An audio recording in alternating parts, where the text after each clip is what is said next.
Hola, ¿cómo están? Para mí es un honor poder estar aquí, es un privilegio poder compartir con ustedes. Quiero que sepan que hay una iglesia en Colombia que ora por ustedes. Ora,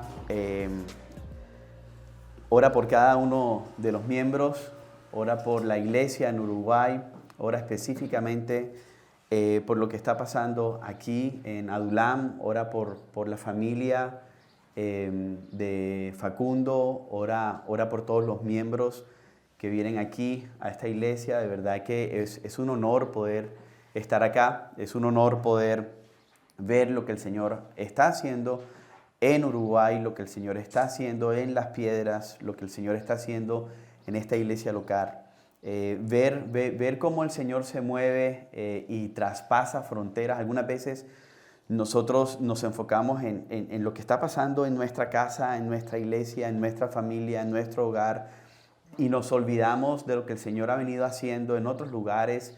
El Evangelio se está expandiendo en Colombia, mucha gente está llegando a los pies de Jesucristo, mucha gente tiene hambre de escuchar el verdadero Evangelio, mucha gente que sufrió muchísimo por el narcotráfico, hoy y sufrió muerte por el narcotráfico y vio cómo sus hijos corrían a las drogas, vio cómo sus padres vendían drogas alrededor de sus casas. Yo pude ver cómo mi papá entraba con armas en la casa para guardarlas. Pude ver cómo mi papá vendía drogas en mi casa y cómo ver preso a mi papá en Nueva York, en un barco, en un buque cargado de droga también. Y ahora poder ver una muerte que se avivaba mucho hace 30 años atrás, sino que ahora poder ver iglesias llenas con personas que tienen hambre, con personas que tienen sed del Señor Jesucristo. Y eso es lo que hemos estado nosotros viendo en este viaje a Uruguay, verlos a ustedes, es decir, Señor, hay familias aquí detrás de ustedes, seguramente hay tíos que tienen hambre, hijos que tienen hambre y quizás no lo están buscando en el Señor, pero yo estoy seguro, como se lo dije a Facundo ahorita en el carro, estoy seguro que ustedes son y van a ser el instrumento de Dios para alcanzar a sus familiares, a sus hijos, a sus hermanos, a sus padres, a sus tíos, a sus primos, al vecino, a la vecina. Estoy totalmente seguro. ¿Cuántos quieren ser usados por el Señor? Levánteme la mano. Amén. Así que ha sido un honor poder caminar con Facundo, con Paola, y de verdad que honro tu vida, Facu, por lo que el Señor está haciendo acá. Honro la vida de tu esposa, honro tu fidelidad, honro tu fidelidad al llamado. Has sido un hombre fiel, así que yo honro tu vida. De verdad, antes de comenzar a enseñar, yo quiero honrar tu vida y quiero honrar la vida de tu esposa también. Así que gracias a Dios por eso. La enseñanza de hoy se llama Cristo es la esperanza de gloria. Cristo es la esperanza de gloria. Y nos vamos a basar en Colosenses capítulo 1, versículos del 21 al 29. Colosenses capítulo 1, versículos del 21 al 29. No sé, Facu, si lo tienes por allí, perfecto. Yo les voy a pedir que se pongan en pie un segundo. Sé que nos hemos estado poniendo en pie y sentando, pero yo pienso que cuando nosotros leemos la palabra públicamente, tenemos que reconocer la autoridad de la palabra.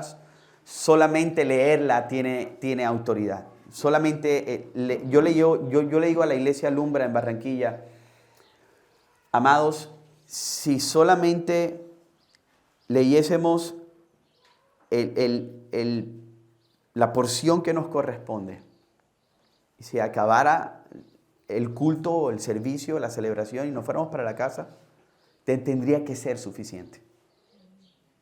Tendría que ser suficiente. Amén. Su palabra es suficiente. Ni siquiera necesitaría una explicación. Entonces, nos ponemos en pie cuando entra una persona importante. Yo creo que lo más importante que tú y yo podemos tener en nuestra mano es la palabra del Señor, la palabra profética más segura que hay. Amén. Así que vamos a leer desde el versículo 21 hasta el versículo 29. Y dice: aunque ustedes antes estaban alejados y eran de ánimo hostil, ocupados en malas obras, sin embargo, ahora Dios los ha reconciliado en Cristo, en su cuerpo de carne mediante su muerte, a fin de presentarlos santos, sin mancha e irreprensibles delante de Él. Dice el 23, y es de allí en adelante que nos vamos a enfocar. Dice: esto Él hará si en verdad permanecen en la fe, bien cimentados y constantes, sin moverse de la esperanza del evangelio que han oído, que fue proclamado a toda la creación debajo del cielo, y de la cual yo, Pablo, fui hecho ministro. 24. Ahora me alegro de mis sufrimientos por ustedes, y en mi carne completando lo que falta de las aflicciones de Cristo. Hago mi parte por su cuerpo, que es la iglesia. De esta iglesia fui hecho ministro conforme a la administración de Dios que me fue dada para beneficio de ustedes, a fin de llevar a cabo la predicación de la palabra de Dios.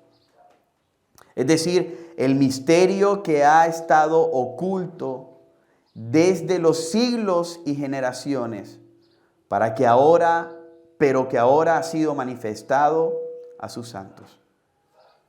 A estos Dios quiso dar a conocer cuáles son las riquezas de la gloria y de este misterio entre los gentiles, que es Cristo en ustedes, la esperanza de la gloria. A Él nosotros proclamamos, amonestando a todos los hombres y enseñando a todos los hombres que con toda sabiduría, a fin de poder presentar a todo hombre perfecto en Cristo. Con este fin también trabajo esforzándome, según su poder que obra poderosamente en mí. Oramos. Puedes cerrar tus ojos allí donde estás y orarle al Señor. Padre, yo te doy gracias, Señor. Gracias por tu palabra. Se ve, Padre, quizás una porción grande y con muchos temas, pero yo estoy seguro, Señor, que nos vas a hablar de manera muy sencilla y vamos a poder entender cuál es el sentido de todo lo que leímos. Padre, yo te doy gracias, Señor, y te pido algo muy especial que yo no puedo hacer. Yo no puedo, Señor, restaurar a las familias que hay aquí quebradas. Yo no puedo, Señor, salvar los corazones que hoy están en oscuridad. Yo no puedo, Señor, levantar al que está caído en mis fuerzas, pero tú sí puedes reconciliar y restaurar a los matrimonios hoy que están aquí, que están quebrados. Tú sí puedes salvar a aquel hombre y a aquella mujer, Señor, que está aquí en este lugar, que está alejado de ti, que no te ha podido ver, que no siente tu presencia. Tú puedes salvarlo, Señor, y tú puedes levantar, Señor, a todos nosotros que estamos caídos, ya sea por nuestro propio pecado o por el pecado de alguna persona en nosotros. Tú puedes hacerlo, Señor. Hoy te pido algo muy especial. Que podamos ver, como cuando a alguien se le quita la venda de los ojos. Que podamos verte. Que podamos hoy entender cuál es el misterio que ha sido revelado a nosotros. Que podamos hoy descubrir el oro más brillante de la mina más oscura que hay. Que podamos hoy, Señor, ver tu grandeza, tu poder. Que podamos hoy ver tu salvación, el plan de redención que tú tienes para nosotros, Señor. Y que salgamos por estas puertas con mucha esperanza, con una esperanza superior a la que entramos. Que salgamos por las puertas de esta iglesia, Señor, creyendo que tú, Señor, que tú eres suficiente para nosotros. Gracias te damos, Señor, en el nombre poderoso de Jesús. Amén y amén. Te puedes sentar allí donde estás. Y qué bueno es ver cuando el Señor obra en medio de un momento de hostilidad, de un momento quizás de un tiempo gris. La iglesia en Colosas estaba sufriendo y estaba viviendo en un tema de herejías, de falsas enseñanzas. Y esta iglesia, Pablo había dicho en el versículo 3 del capítulo 1, que esta iglesia estaba viviendo unos frutos y eran los frutos de creer realmente en Jesucristo. Pero habían personas que estaban trayendo unas enseñanzas alternas, externas. ¿Cuáles eran estas enseñanzas? Quizás tú en Uruguay puedes verlas, ¿verdad?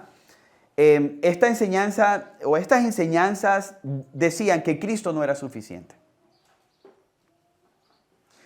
Que, por ejemplo, tú para poder orar y restaurar el matrimonio, tú tienes que trabajar en tus fuerzas. Que, por ejemplo, cuando nosotros vemos un hijo en drogas, nosotros tenemos que buscar todas las soluciones posibles en nuestras fuerzas. Porque Cristo no era suficiente.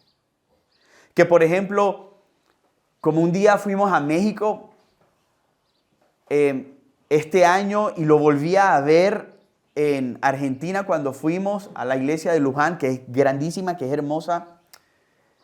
Pudimos ver en México, en una de las catedrales, hombres y mujeres entrando con unas estatuas porque piensan, y cuando salían a las 5:30 de la tarde, ellos pensaban que cargar las estatuas de la casa al trabajo, del trabajo a la casa. Yo estaba sentado esperando un Uber y yo veía esas personas, esos hombres y esas mujeres cargando unas estatuas. Y yo decía, yo vi el primero y yo dije, bueno, ¿será que la llevó a restaurar y la lleva de la restauración a la casa? Pero después vi el segundo, el tercero, el cuarto, el quinto, el sexto, mientras estaba esperando el Uber y yo decía, pero ¿esto qué es? ¿Qué significa? Y es que ellos piensan que cuando ellos llevan la estatua al lugar, piensan que la presencia del santo que adoran va con ellos y los cuida. Entonces entré a la iglesia en Luján y me di cuenta, apenas entré, me di cuenta de un hombre que estaba entrando de rodillas a la iglesia. Esa iglesia es enorme, es una catedral. Allá fue el Papa. Enorme. Pero me di cuenta que este hombre iba entrando de rodillas y yo dije, bueno, quizás entrará hasta la puerta de la catedral. Y con mis hijas y mi esposa entramos, recorrimos. Y este hombre daba una vuelta adentro, 2 vueltas, 3 vueltas, 4 vueltas. Y mis ojos eran siguiéndolo, ¿verdad? Estaba con mis hijas, pero yo lo seguía y yo decía, pero ¿por qué hace esto? ¿Por qué? Y al final llegó y se montó en un altar donde estaba el símbolo de unos ángeles con San Pedro. Y mis hermanos, esto era lo que estaba pasando o lo que querían enseñarle a los cristianos en la época de Colosas, en la época de los colosenses. Y esto es lo que nosotros estamos viviendo hoy. Creyendo que Cristo no es suficiente, tú vas y buscas otras herramientas. Tú vas y buscas otras herramientas para buscar salvación. Señor, en algunas iglesias, Señor, ¿cuánto te tengo que dar para ser salvo? Señor, ¿cuánto tengo que ayunar para ser salvo? ¿Cuánto tengo que ayunar yo por la salvación de mis hijos? ¿Cuánto tengo yo que sufrir por la salvación de mis hijos? Señor, ¿qué tengo que hacer? Dime qué tengo que hacer. Si tengo que adorar a un ángel, lo adoro. Si tengo que adorar a San Pedro, lo voy a adorar. Si tengo que entrar de rodillas a la iglesia, lo voy a hacer. ¿Qué tengo que hacer? ¿Qué tengo que hacer para que tú seas suficiente? Y yo quiero comenzar con esto que dice el apóstol Pablo a los colosenses. Porque él prácticamente viene y les dice, no tienen que hacer nada. Y eso para nuestra época es tenaz, es tenebroso. ¿Cómo así que no tengo que hacer nada yo para que tú hagas algo por mí? Porque es que tú y yo estamos acostumbrados que nadie hace nada gratis. ¿O sí? Tú tienes que hacer siempre algo para que tú puedas recibir algo. Te tienes que portar bien para que ganes el año. Tienes que estudiar para que te den el diploma. Tienes que hacer siempre algo para alcanzar algo. Tienes que tener una buena hoja de vida para que te den el trabajo. Tienes que pagar la comida para que te sirvan la comida. Tienes que hacer siempre algo. Pero cuando llegamos a Cristo es diferente. Es totalmente diferente. Pablo lo dice en el versículo 21. Dice, aunque ustedes estaban muertos, ¿qué hace un muerto? Nada. Entonces esto ya nos rompe la cabeza porque la condición que la Biblia nos pone a nosotros, que Dios nos está poniendo a nosotros es, no tienen que hacer nada. Nada. Pero pastor, ¿cómo así que no tengo que hacer nada? Bueno, así no tienes que hacer nada. Dice, pero cuando ustedes estaban muertos y eran de ánimo hostil, no solamente no podíamos hacer nada, sino que estábamos en guerra contra el Dios creador de los cielos y la tierra. Yo prefiero estar en guerra contra mi esposa que contra Dios.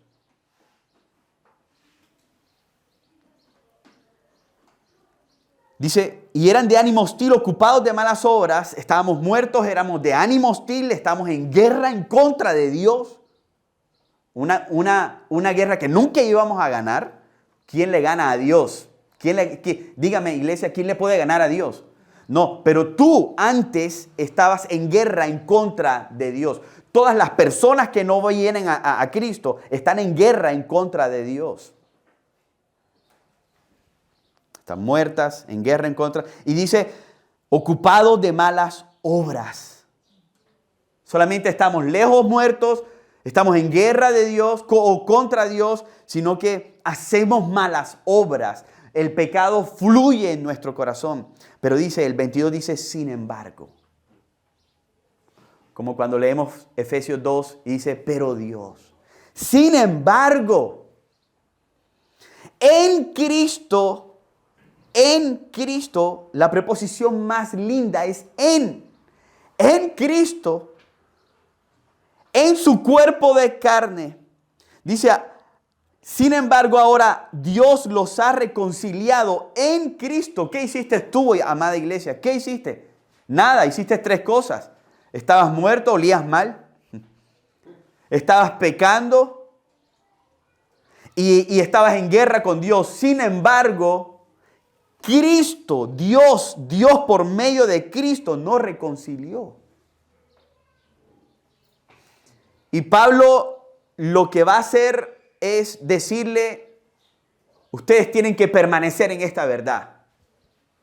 Eso es lo que el primero le va a decir Pablo. Primero Pablo les mostró la obra de Cristo y después Pablo ahora lo que les va a decir en el versículo 23 es, permanezcan en el Evangelio. Mi primer punto es ese.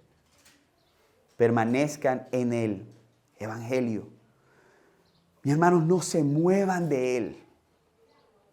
Mis hermanos, tú puedes ver cómo tu esposo no ha sido transformado, pero tú tienes una sola responsabilidad después de ser salvo. Porque después de tener este conocimiento de que yo antes estaba lejos de Dios, antes yo no podía acercarme a Dios, antes yo no sentía a Dios, antes yo no quería entrar a una iglesia como esta, antes yo no quería hablar de Dios, pero Él me reconcilió con el que yo estaba enemistado. Cristo por medio de la cruz del Calvario me reconcilió a mí. Y esta verdad tiene que prevalecer y permanecer en mi vida y en tu vida. Dice el 23, dice, esto Él hará si en verdad permanecen, dice, permanecen en la fe, permanecen cimentados, constante y sin moverse. Permanecen cimentados, constantes y sin moverse. Es decir, mis hermanos, cuando ustedes estén pasando una situación difícil, miren, un predicador que sigo dice que lo más seguro en nuestra vida es que muy seguramente el sufrimiento tocará tu puerta algún día y varias veces.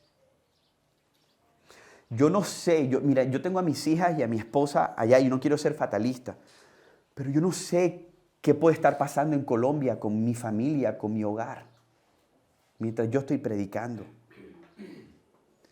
Pero ¿y si viene el sufrimiento a mi vida?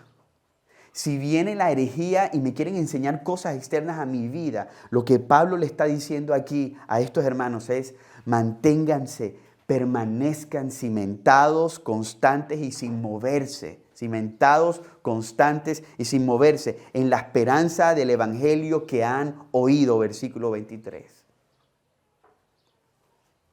Mis hermanos, no se muevan. Este es el primer punto. No se muevan de la verdad que un día estaban ustedes muertos y que ustedes no hicieron nada. Si esto a ti no te emociona, sigues muerto. Mi hermano, tú estabas muerto. No hiciste nada. Yo no sé por qué la gente se emociona más cuando alguien estaba en UCI y después pasó un milagro y tú lo ves caminando y tú dices: ¡qué milagro, qué milagro! Señor, gracias. Pero cuando tú entiendes que tú mismo no solamente estabas en UCI, estabas 3 metros bajo tierra espiritualmente hablando, y que Dios hizo una obra maravillosa, abrió la tierra, te sacó del cajón, te llenó de su espíritu, te habló del evangelio y te puso a caminar. Algunas veces nosotros como que no entendemos eso porque ni nos emocionamos al leer que Él hizo esa obra por nosotros.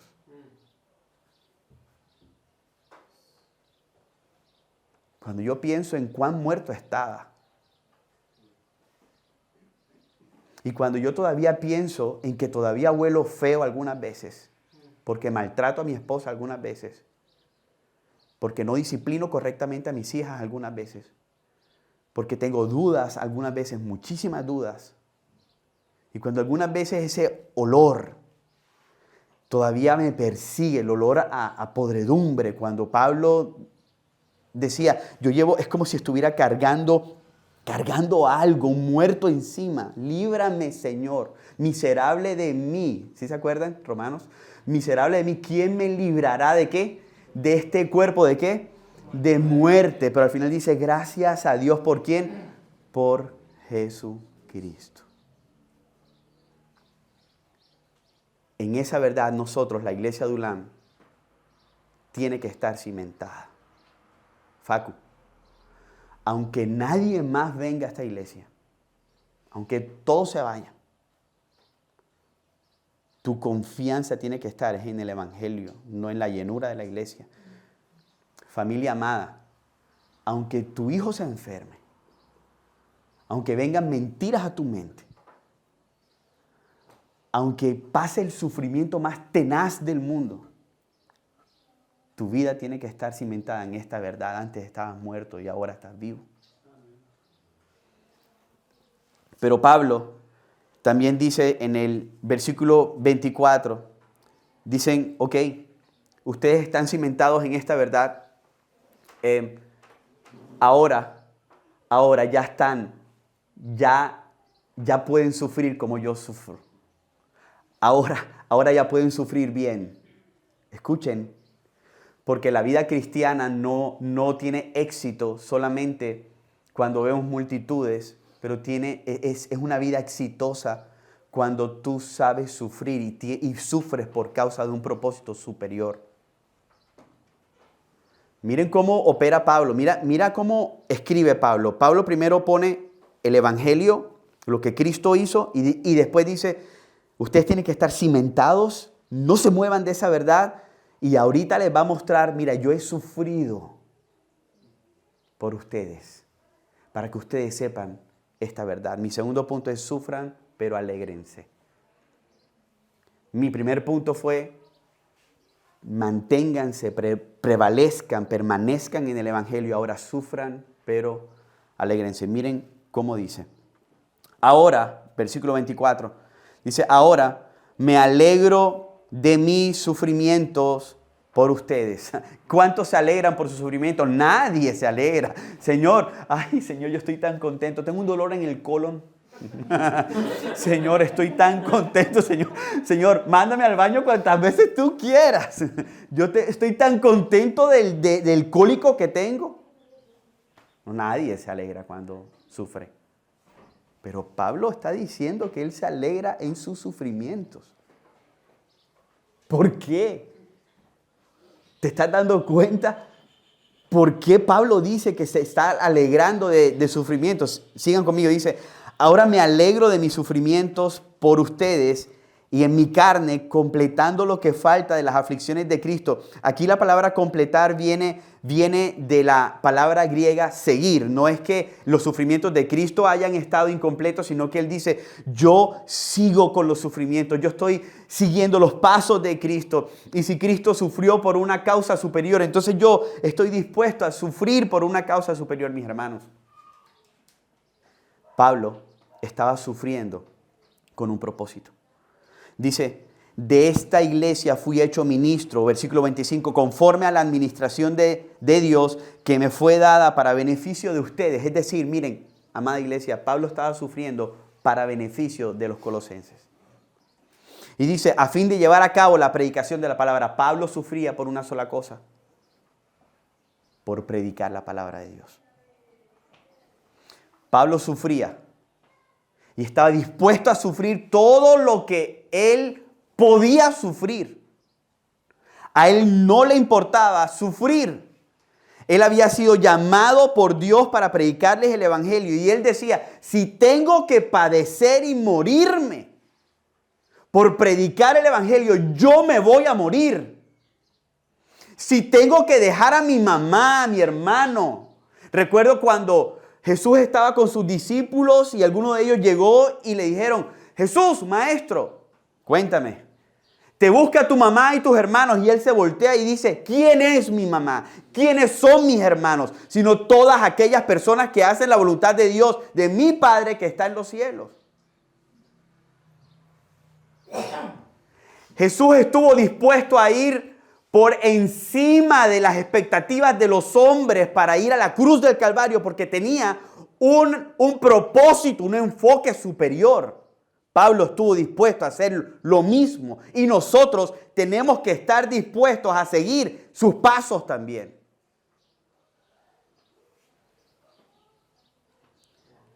Pablo sufrió por la causa de Cristo y por el bien de la iglesia.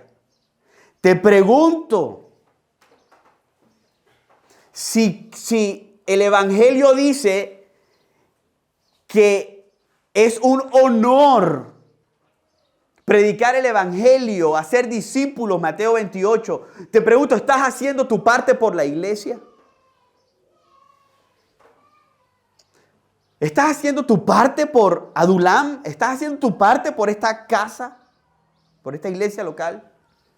No, pastor, tú no sabes. Yo voy 2 veces al mes. No, pastor, es que tú no sabes, yo tengo tantas cosas. No, mira, Pablo prefería miles de cárceles y azotes en vez de dejar de predicar el evangelio a los perdidos.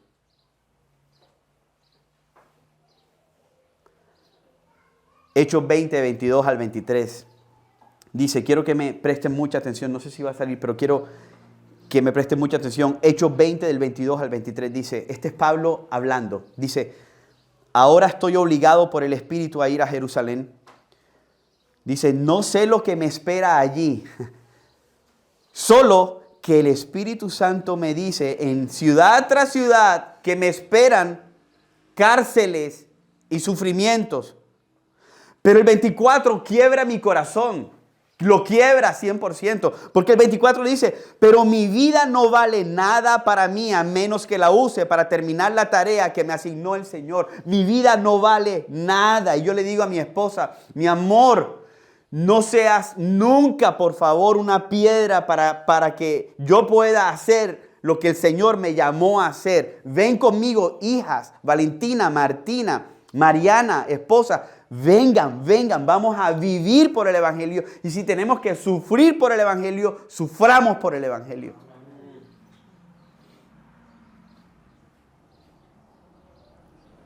Yo no he visto a mi esposa y a mis hijas hace una semana. Y hoy les escribí en la mañana, me hacen falta. Pero cuando me levanté y empecé a repasar, dije, Señor, tú tienes en control a mis hijas y a mi esposa, pero esto que vamos a hacer en esta mañana, yo no sé, mira, yo no estoy aquí predicando solamente, yo estoy aquí cumpliendo un llamado superior a mi vida. Pablo ahí dice, yo hago lo que tenga que hacer para hacer mi parte por el cuerpo de Cristo. ¿Estás haciendo tú tu parte? El sufrimiento es cuando somos quebrados, cuando somos estirados. ¿Cuánto te estás estirando por hacer tu parte por el Evangelio? ¿Cuánto estás dispuesto a sufrir por hacer tu parte por el Evangelio? Escuchen, y quiero que me entiendan bien. El Evangelio es, yo no hice nada, Cristo lo hizo todo. Pero después de que yo entiendo que Cristo lo hizo todo, mi respuesta es, ahora yo lo quiero dar todo por el que hizo todo por mí.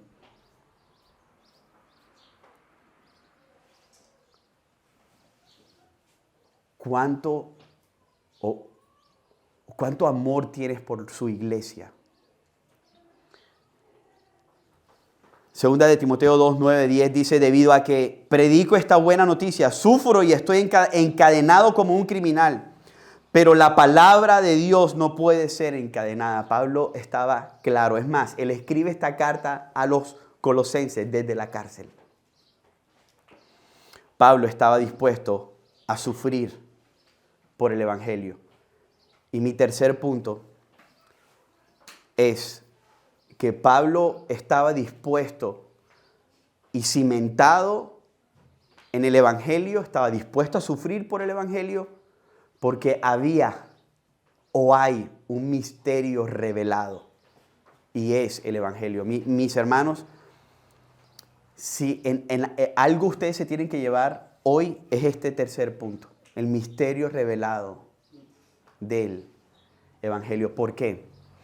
Porque si tú no sabes el misterio, tú no vas a estar cimentado en nada y no vas a poder sufrir y afrontar el sufrimiento por el Evangelio que tú no conoces. Este punto es el más importante de todos. Dice el versículo 25, dice, de esta iglesia fui hecho ministro conforme a la administración de Dios que me fue dada para beneficio de ustedes, a fin de llevar a cabo la predicación de la palabra de Dios. Es decir, el misterio. Repitan conmigo, misterio. Misterio. Dice el 26, dice, es decir, el misterio que ha estado oculto. Piénsenlo, ok. Misterio que ha estado oculto desde los siglos y generaciones. Había un misterio que había estado oculto desde el principio y de las generaciones. Y Pablo dice, pero que ahora ha sido manifestado a sus santos. A estos Dios quiso dar a conocer cuáles son las riquezas de la gloria de este misterio entre los gentiles, que es Cristo en ustedes, la esperanza de gloria. El misterio está dividido en tres. Puedo ver aquí en este texto en tres revelaciones. ¿Cómo se reveló este misterio? Bueno, en 3 puntos. El misterio es Cristo.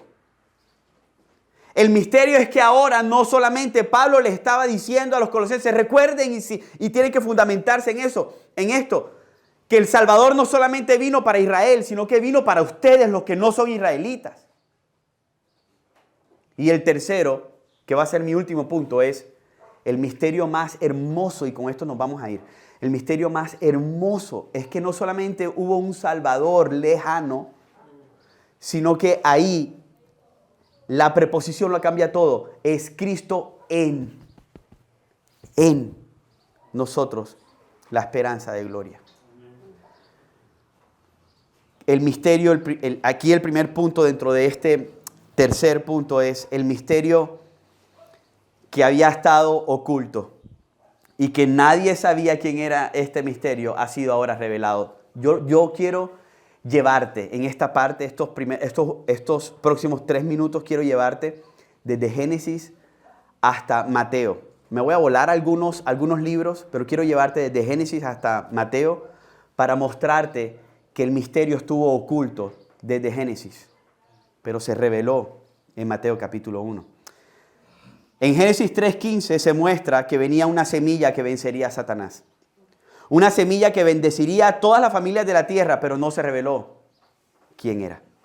En Éxodo se muestra que tenía que venir un mejor libertador que Moisés, pero no se reveló quién era. En Levítico, Dios mostraba que venía un mejor sacerdote y un mejor cordero como sacrificio por los pecados del pueblo, pero no se reveló quién era. En Deuteronomio, Dios mostraba que iba a venir alguien que cumpliría la ley a la perfección, pero no se reveló quién era. En Jueces, Dios estaba mostrando que vendría un mejor juez, pero no se reveló quién era. En Ruth, Dios revelaba que vendría un pariente, un mejor pariente redentor, ¿sí se acuerdan? Pero no se reveló quién era. En Samuel y en Crónicas, Dios revelaba que vendría un mejor rey que David, pero no se reveló quién era. En Esdras y en Nehemías, Dios mostraba que vendría un verdadero protector. ¿Recuerdan las murallas?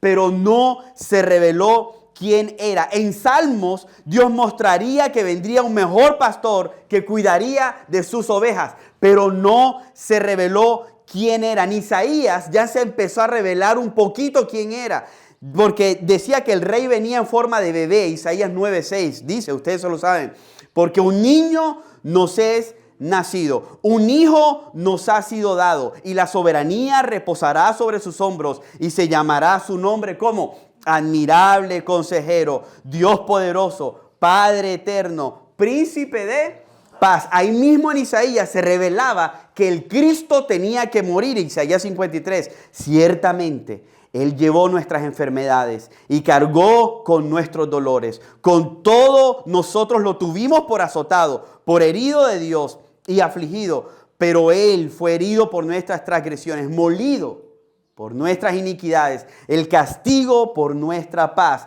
cayó sobre Él, y por sus heridas hemos sido sanados. Pero no se reveló quién era. En Ezequiel, Dios diría que el Salvador se le llamaría Hijo del Hombre, pero no se reveló quién era. En Daniel, Dios revelaría que vendría un Mesías que tenía que morir, Daniel 9:26, pero no se reveló quién era. En Oseas, el Señor revelaría que vendría un esposo que amaría a la esposa adúltera, pero no se reveló quién era. En Jonás, ¿sí se acuerdan? Dios mostraría un mejor profeta que Jonás, porque Jonás no fue un buen profeta, pero Dios no reveló quién era. En Miqueas, Dios revelaría el lugar de su nacimiento, Belén, pero no se reveló quién era. En Nahum, Dios muestra un Salvador que no dejaría al inocente por culpable, pero no se reveló quién era. En Zacarías, Dios muestra que el Salvador se montaría en un humilde asno y entraría como un libertador, pero no se reveló quién era. En Malaquías, Dios dice, he aquí viene. Pero en Mateo por fin se revela el misterio que había estado oculto por generaciones y por los siglos. Primera de Pedro, capítulo 1, dice que los ángeles anhelaban ver el plan de salvación. Ellos no lo sabían. Yo me imagino que cuando los ángeles vieron que el Hijo del Hombre, Jesús, se paró de su trono y dijo, es hora de ir. Es hora de encarnarme. Los ángeles no lo sabían. Nosotros no podemos anhelar vivir en los tiempos de los profetas porque ellos no sabían quién era. Yo no quiero estar allá con David porque él no sabía a quién estaba adorando verdaderamente. Él tenía indicios de quién era, se le había revelado que vendría alguien, pero no sabía quién era. Pero Mateo 1, del 21 al 23, nosotros somos más privilegiados que David, que Daniel, que Zacarías, que Ezequiel, porque tú sí sabes quién es. ¿Quién es el misterio? Mi hermano, usted sabe quién es el misterio. Mi hermana, usted sabe quién es el misterio revelado. Mateo 1, 21 al 23 dice, y dará a luz un hijo. Ustedes se lo saben. Y le pondrás por nombre, ¿cómo? La primera vez que se nombra Jesús El misterio ya estaba siendo revelado. Y por nombre de Jesús, porque Él salvará a su pueblo de sus pecados. Todo esto sucedió para que se cumpliera lo que el Señor había hablado por medio del profeta, diciendo: y aquí la Virgen concebirá y dará a luz un hijo, y le pondrán por nombre como Emanuel, que traducido es Dios con... Entonces el misterio no era otra cosa, sino el Dios mismo con nosotros. Mis hermanos, con esto termino. No hay un mayor misterio que se te pueda revelar en esta vida. No ores: Señor, muéstrame dónde tengo que ir, dónde me tengo que mudar, muéstrame. Yo quisiera que viniera un profeta y me impusiera manos y me dijera: cásate con este. ¿Sabes cuál es tu mejor misterio? Y ya se te ha sido revelado: Cristo. Y el misterio dice que no solamente se les reveló a los judíos, sino que ahora se te está revelando a ti que no eres judío. Pero quiero terminar con la preposición en. Porque aquí dice, ahí dice Cristo en. O sea, es decir, miren, amada familia, si yo me hubiera casado con mi esposa y ella ese día en la mañana o en la noche, después cuando estamos entrando, recuerdo yo que yo la cargué para entrar al cuarto del hotel y yo le había puesto como unas velas y yo me las llevé por delante. Me tocó pagar en el hotel porque se manchó toda la alfombra con cera. Y yo así con el vestidón, y de repente yo la pongo ahí y la bajo al piso y me dice: mi amor, yo alquilé un cuarto, el cuarto de al lado. Hasta luego. Qué horrible sería un matrimonio con camas separadas.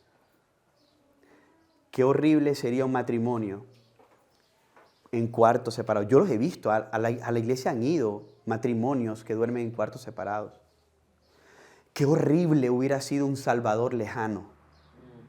Qué horrible hubiera sido un Salvador que hubiera venido, hubiera muerto en la cruz y se hubiera devuelto enseguida. Y bueno, sí, somos salvos, pero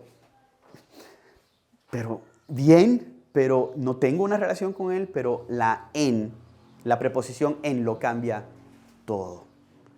Porque nuestro Salvador no solamente vino como un Salvador lejano, como un Salvador que vino hace 2000 años atrás, lejano en tiempo, sino que nuestro Salvador vino a vivir en nosotros. Y ese es el misterio revelado. Cómo el Dios más impresionante, creador, la tierra, dice que la tierra no lo puede contener.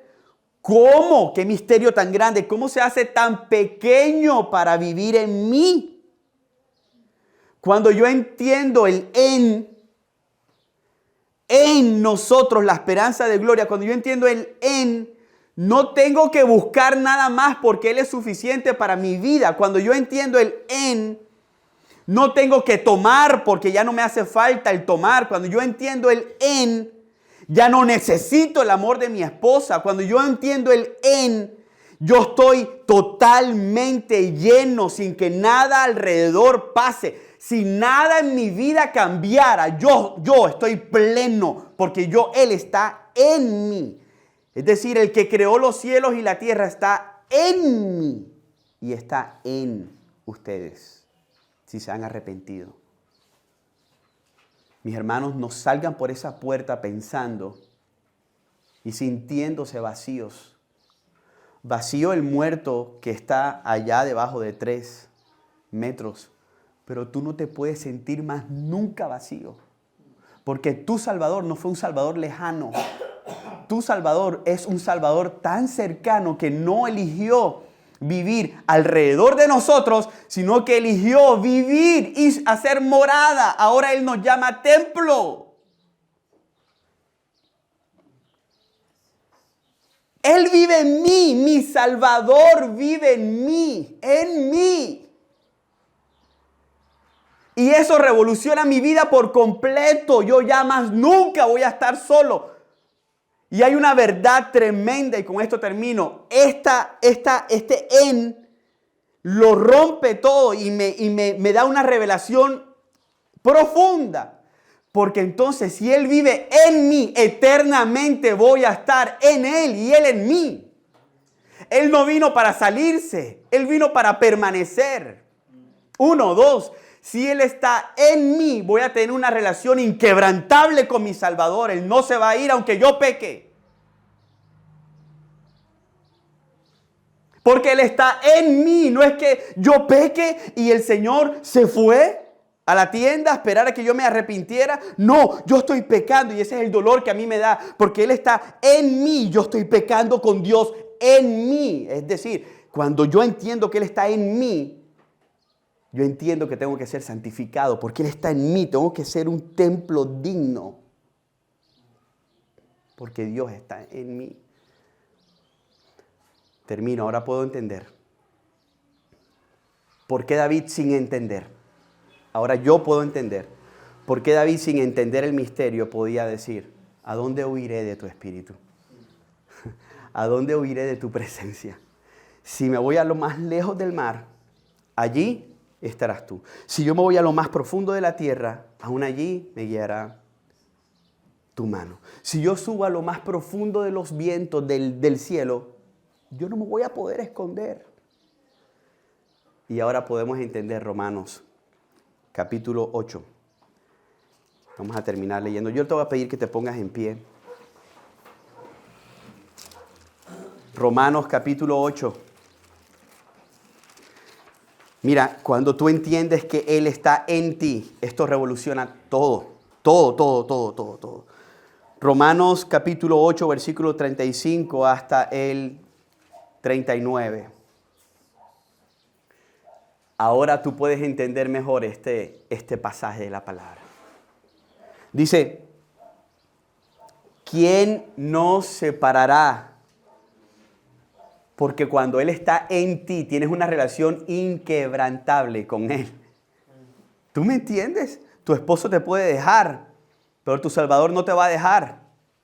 Tus amigos te pueden abandonar. Por eso Pablo le estaba diciendo a esta gente, permanezcan en esta verdad, que es una verdad gloriosa. Sufran por esta verdad, porque es una verdad gloriosa. Y ahora sufran, permanezcan, porque el misterio se les ha sido revelado, el misterio más glorioso del mundo, que Él está en nosotros. Y como consecuencia, eso causa una esperanza de gloria. Dice el 35, ¿quién nos separará del amor de Cristo? ¿Tribulación? ¿O angustia? ¿O persecución? ¿O hambre? ¿O desnudez? ¿O peligro? ¿O espada? Tal como está escrito, por causa tuya somos puestos a muerte todo el día. Somos considerados como ovejas para el matadero. Pero en todas estas cosas somos más que vencedores. ¿Por qué? Somos más que vencedores. Porque el que es victorioso sobre la muerte, el que es victorioso sobre el pecado, vive en mí. Entonces Él me hace más que vencedor, no por lo que tú hagas. Por medio de aquel que nos amó, porque estoy convencido, 38, de que ni la muerte, ni la vida, ni los ángeles, ni los principados, ni lo presente, ni lo porvenir, ni los poderes, ni lo alto, ni lo profundo, ni ninguna otra cosa creada nos podrá separar del amor de Dios que es en Cristo Jesús, Señor nuestro. ¿Será que le pueden dar un aplauso fuerte a Dios?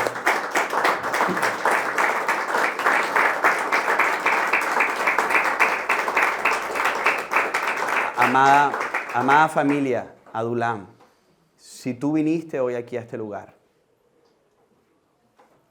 y tú te sientes vacío en tu corazón, muy seguramente estás muerto espiritualmente. Y yo hoy te digo que corras a Cristo. Corre a Cristo en arrepentimiento y fe y dile, Señor, entra a mi vida. Entra a mi vida. Yo quiero que esa preposición en se cumpla en mí. Entra a mi vida. Vive en mí. Yo te digo que tu vida va a ser revolucionada. Y si tú estás aquí en este lugar y se te había olvidado que el Dios Todopoderoso vive en ti, entonces arrodíllate delante del Señor, desplómate delante de Él y dile: Señor, tú vives en mí. Qué verdad tan profunda. ¿Puedes cerrar tus ojos donde estás? ¿Quién nos separará, Señor, de tu amor? Ni ángeles, ni principados, ni potestades, ni peligro, ni desnudez, nada creado, nada, Señor, ni el cáncer, ni la diabetes, Señor, ni mi padre que no me amó lo suficiente, ni mi mamá, ni mis hermanos. Nadie más puede llenarnos. Nadie, Señor, puede completarnos. Nadie puede ser suficiente para nosotros. Nadie puede darme sentido. Nadie puede sanar mi corazón. Nadie, Señor, nadie. Eres tú el misterio revelado. Eres tú, Señor. Yo por eso hoy corro a ti si me siento vacío. Hoy, Señor, me inclino ante ti, Señor, y reconozco que tú vives en mí y que ya no tengo que buscar nada más para sentirme lleno. Tú me llenaste. Tú me llenaste, Señor. Yo te pido que aquí todos mis hermanos sean llenos de ti, se sientan llenos, repletos, como si se hubieran comido 5 chivitos. Padre, repletos. El Dios Todopoderoso vive en ellos. Es decir, esto es tan dulce, porque es decir, si tú vives en nosotros, tú sabes mis sentimientos más ocultos. Tú sabes mis sufrimientos más pesados. Y tú sabes, Señor, mi tristeza, Señor, más inconmovible. Tú vives en mí y tú me sanas de adentro hacia afuera. Gracias por vivir en mí, gracias por escogerme. Te pido perdón porque se me olvida que estás en mí, Señor. Eso tendría que revolucionar mi vida por completo. Tendría que revolucionar la manera que hablo. ¿Cómo puedo ser vulgar si tú vives en mí? No es moralismo, es una consecuencia. ¿Cómo no puedo adorarte, Señor, si tú vives en mí? Has escogido este cuerpo, Señor, para vivir en mí. Qué gran misterio revelado, Señor. Gracias, Padre. En el nombre poderoso de Jesús. Amén. Y amén. ¿Será que le puedes dar un aplauso fuerte a Dios?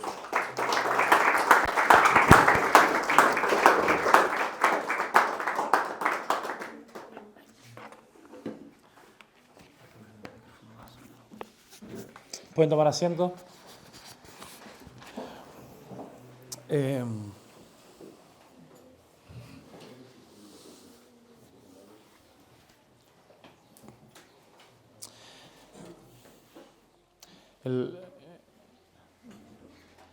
El Señor sabe que, bueno, estos días fueron tan intensos que, bueno, no tuvimos ni 5 minutos para hablar de la iglesia. Así que creo que con Cristo fueron reveladas varias cosas más en esta mañana. Y bueno, espero que aprecien. Lo de los 5 chivitos lo hice por experiencia, porque Ya no me dé más chivos, por favor. conste que todas las veces los elegiste vos, pero... Sí, yo los elegí. Pero bueno, también espero que perciban que hoy se comió mejor carne de la que han probado ustedes estos días. Y como hemos hablado muchas veces, cuando comemos esta carne es lo que nos mantiene alertas a cuando nos quieren pasar gato por liebre, como decimos, ¿no? Entonces, Si alguno de ustedes, el Señor los mueve, los lleva a pedirme consejo, sin duda lo haré. Pero ustedes saben que yo no voy a decirles a quién pueden escuchar en internet, a quién no, qué pueden hacer, qué no, dónde pueden ir, dónde no. Si ustedes me preguntan, les daré un consejo. Pero espero que este tipo de cosas vayan afinando nuestra brújula hacia a qué le prestamos nuestros oídos y dónde está la palabra de Dios a la cual le debemos prestar nuestro corazón. Padre, perdón, vengan hermanos, vengan Rubén, venga Alex. Quiero orar por ustedes.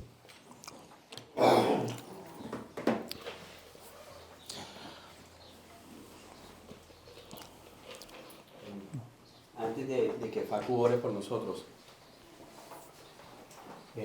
ustedes se tienen que sentir privilegiados cuando... ¿Me vas a tocar, Alex? No. Me asusta que estaba prendido. Pensé que me ibas a poner una música... Pensé que... Cuando ayer estábamos delante de todos los pastores que estábamos enseñando allá, y yo veía a Facundo de aquí para allá, de allá para acá, a Paola, de aquí para allá, de allá para acá. Algunos de ustedes fueron. Yo podía ver cómo, por eso te honro, Facu, lo que Dios está haciendo en ti, lo que Dios está haciendo en ti.